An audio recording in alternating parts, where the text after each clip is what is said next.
Scott here. The only true way to know if you're tough shit if you got a Wii remote holder for free for buying $100 worth of Nintendo games and systems.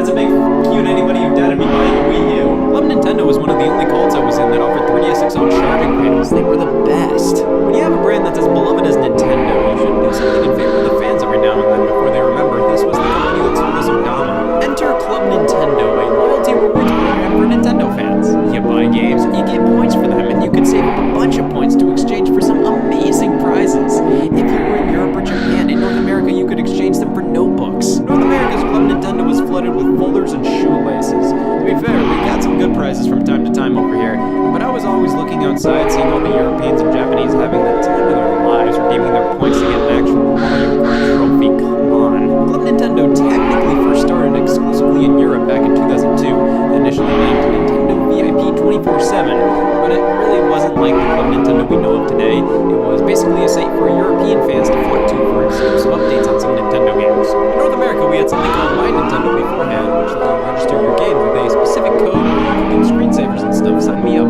Japan was the first country to get the true Club Nintendo in 2003, with Europe officially restructuring and renaming Nintendo VIP into Club Nintendo in 2006, with North America finally getting the rewards program themselves in 2008. So this is how Club Nintendo worked. You buy a new Nintendo first-party title, you crack that sucker open, and you're graded to an invite. Join the club, own a bag. You take your unique code of the game that you would rather die than show anybody else, log on to Club Nintendo, sign into your profile, and enter the code to register your software. You take a little survey about why you bought the game, and then receive some virtual coins, but usually the amount was in line with how much the game cost in dollars. So for example, since Wii games would generally retail for $50, you'd usually get 50 coins.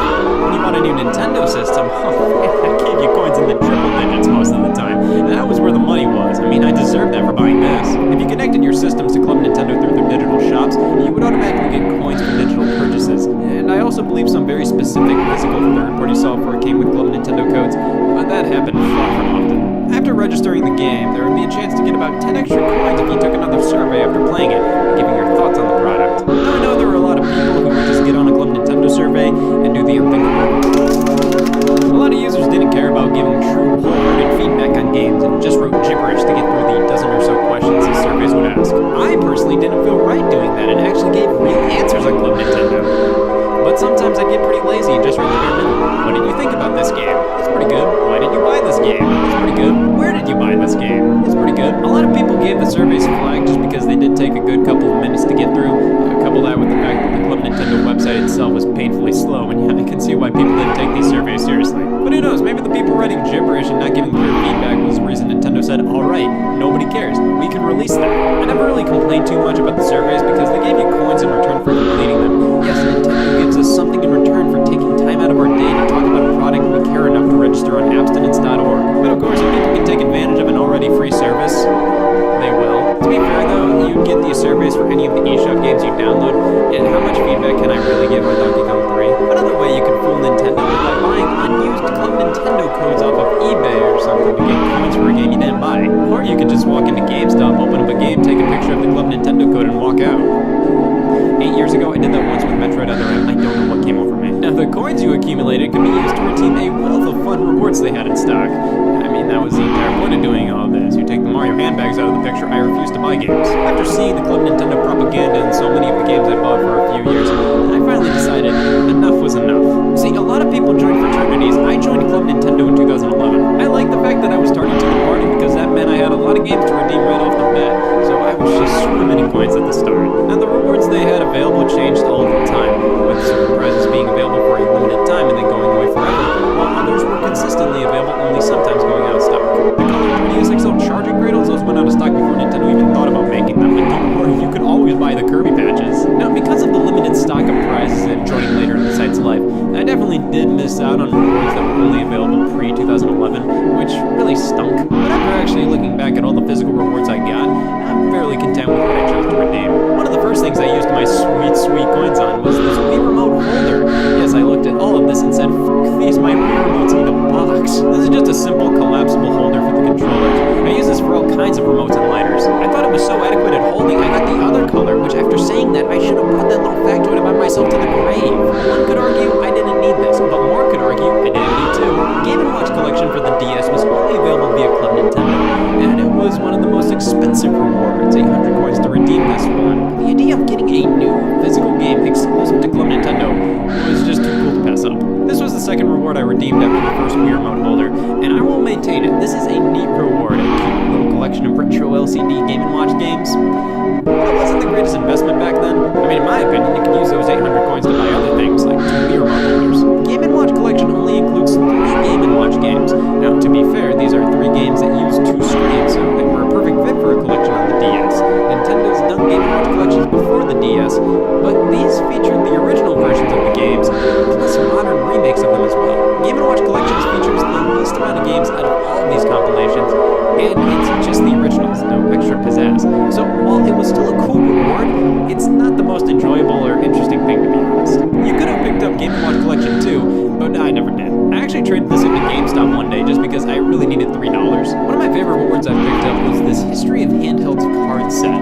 Now this was a set of postcards which featured art of Nintendo's major handheld systems with little bullet points included.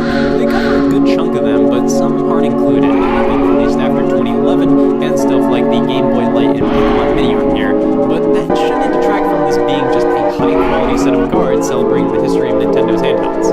It's legitimately fun to go through. It really makes me want a Nintendo-published coffee table book of their entire history. I picked up 2 3DS game card cases, and these actually came with multiple inserts with different art and themes. The Majora's Mask puzzle, I got this because I thought it would come in a nice cardboard box. Beep beep, disappointment coming through. And of course later on, Club Nintendo started to offer digital games. Every month they offered a new slate of releases you could redeem points for. I picked up Fluidity on WiiWare, Pictobits on DSi, and lots of other stuff. And by other stuff, I mean of course I got Gorilla with Ultra Ham, and I'm only human. This was a Club Nintendo exclusive downloadable Wii game that was based around the Ultra Hand, one of the most popular toys Nintendo made when they were primarily a toy company.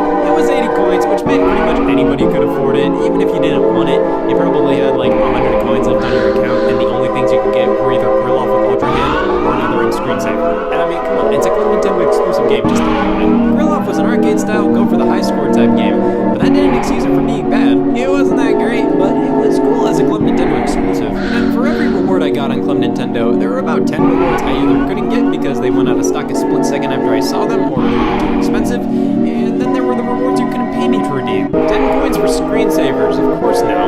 Mario and Nintendo's greeting cards, the only way to respond to getting drafted. The folders and notebook combo, pen cases, a handful of the rewards just never appealed to me. I felt like I could get all these types of things at Target for like $5. And honestly, a lot of my time with Club Nintendo was spent not redeeming my coins on stuff like that. I'd wait to spend my coins on much more interesting things. I'd check the site once a week or so and say, no. There were a lot of items that came out that I always wanted, yet weren't too expensive at the time. Game & Watch Ball, a full reproduction unit of the first Game & Watch game ever released. Now this was the kind of thing I wanted from a Club Nintendo product. Something that really wouldn't make much sense at major retailers, something that really only big Nintendo fans would appreciate. So it only made sense to be available via Club Nintendo and made the program way cooler because of it. It's awesome to not only have a Game & Watch Ball unit, but one that was brand new, not used or refurbished. It was 1,200 coins, so I had to choose between this and Game & Watch Collection, and I made the wrong decision initially. A fully featured Game & Watch is way cooler than the DS Collection. I ended up just buying this one off eBay. A giant AR card! Remember those AR cards that came with every 3DS? Nintendo kept cost-cutting and removed tons of random things from 3DS bundles year after year, but refused to get rid of the AR cards. You can't have a 3DS without the AR cards. They were kinda cute, I guess, but how about the one the size of a large newborn? This was always when I was thinking, yeah, if I have like 200 coins burning a hole in my pocket and there's nothing else I want, I might go for it, but that never happened. I don't believe there were any differences between this and the standard Mario AR card. It was just bigger. Poster sets, t-shirts, original DS game card cases, fans, Wii Remote straps, bags, playing cards, Hanafuda cards, pouches for the DS and 3DS based on Zelda, Animal Crossing, the Club Nintendo logo, plus a Luigi variant as well. There were so many fun little things that made available through this program, but easily the coolest things they offered were the gold and platinum rewards each and every year. If you gained a certain amount of coins over a year, you'd be eligible for either gold or platinum status, allowing you to redeem one exclusive gold or platinum reward for free. In 2009, if you reached gold status, you could redeem a calendar, fucking woo. But if you reached platinum status, you could choose between a Mario hat or Doc Lewis's Punch-Out, a downloadable Club Nintendo exclusive Wii game. It was just a quick Punch-Out match against Doc Lewis based on Punch-Out Wii. Nothing crazy, you can beat it in like 10 minutes. An awesome little mini game for Punch-Out fans, and a cool reward 2010 Gold members could redeem a calendar, freaking woo. Platinum members could get a Mario figurine. This was kind of the most iconic Club Nintendo reward, the one you always see on the bookshelf of that one guy that was always better than you. 2011, yeah, Platinum reward was this Mario pin set. Now, I bought this secondhand. It's okay. 2012 was the first year I was able to redeem Platinum or Gold prizes. I qualified for Platinum, so I had the choice between playing cards or a poster set, and I went with the posters. In hindsight, I think I should have gone with the cards. I'm not the biggest poster guy, so not sure why I chose that, but these are incredibly high-quality prints. The Gold prizes included another calendar, but you could choose from a variety of downloadable games as well, which was a nice option. 2013, Platinum rewards were a poster set and Majora's Mask soundtrack. I had to cut the soundtrack, still sold too. This was weird because Club Nintendo offered an Ocarina of Time 3D soundtrack, and they put out this Majora's Mask one before Majora's Mask 3D was announced. Again, the Gold rewards were a calendar or different digital games, but then 2014 came around, and the beginning of the end was starting to become evident. No physical rewards for either Platinum or Gold members. Instead, you could choose from a bunch of digital games, with Platinum members being offered beefier games like Game & Mario, which is what I chose.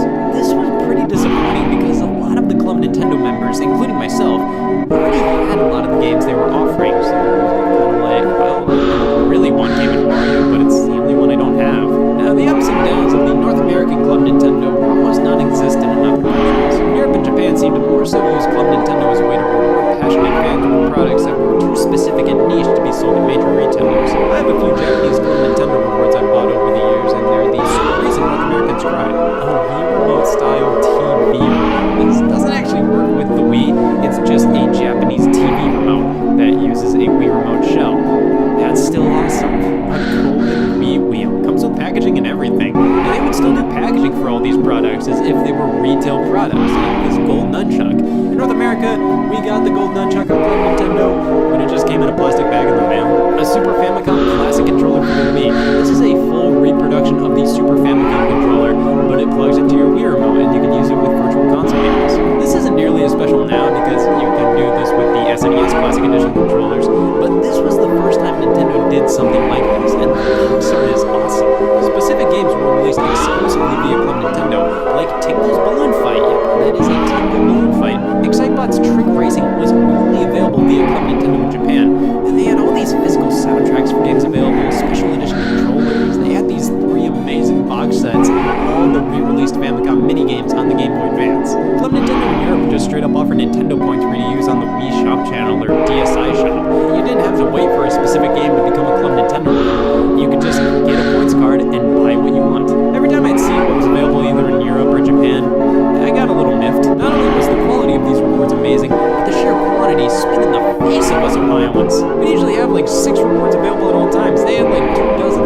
Then, in January of 2015, Nintendo announced they would be discontinuing Club Nintendo across all regions in June 2015 in North America, and September in Europe and Japan. It almost seemed like a very quick decision to kill off Club Nintendo, and they were actually utilizing the program much more extensively leading up to its demise. They were offering a promotion where if you registered Mario Kart 8 within the first 2 months of its release, you could choose one of 4 major Wii U games to download for free. Didn't really make much sense to me because every Wii U owner was already going to buy Mario Kart 8. I think this promotion would have made more sense with a game that wasn't going to be a surefire hit, but hey, I was cool with getting Pikmin 3 for free. They also used it with Smash Brothers for 3DS and Wii U. By registering both 3DS and Wii U versions, you would get a soundtrack CD for free and get Mewtwo as free DLC early before everybody else. They also offered specific Club Nintendo members the demo for Smash 3DS early as well. I was one of the lucky few. Like, they were actually starting to use Club Nintendo in smart ways, and then a couple months later, they said, we don't need this. I mean, the writing was sort of on the wall with the lackluster Platinum and Gold rewards in 2014, and the Club Nintendo codes themselves were being printed on the inside of the cover art starting around then. They felt less need to advertise them right in your face when you open the game. Club Nintendo kind of hosted a fire sale in the last few months and brought back certain rewards just so that members could burn off a lot of the points they still had. They made Doc Lewis's Punch-Out available again, loads of digital games were available to buy, a couple of new physical rewards, and Flipnote Studio 3D finally released for free outside of Japan via the service in February 2015 as a thank you to members. And then one final round of Platinum and Gold rewards were given out. Still digital only, but some major titles. I own pretty much everything here though.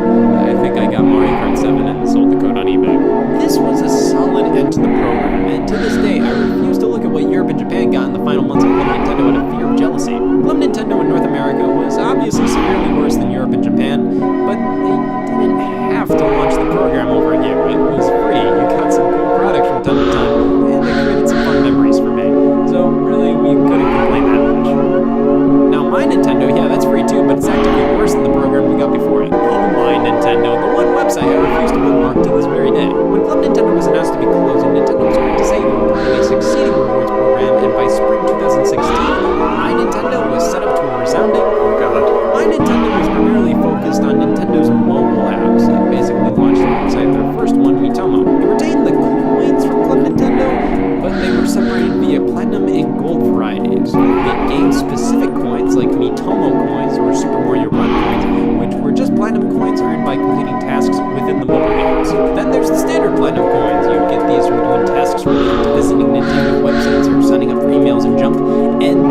can't even get games as rewards with the gold coins, the coins we get from buying things. I totally understand not getting free games with the platinum coins, those you earn for free, but with the gold, you just get discounts, and they're not even that great of discounts. The highest I've seen is like 40% off. There were only a few digital titles that were available exclusively through My Nintendo. There was Twilight Princess Picross that was available from the start of the service, and all you had to do was spend about 1,000 platinum coins, which meant this game was completely free. You just had to sign up for a newsletter here and there, and play a ton of time. This is obviously a very cheaply made game, but a freebie, I'll give them that. They also offered WarioWare Touched as a downloadable 3DS title.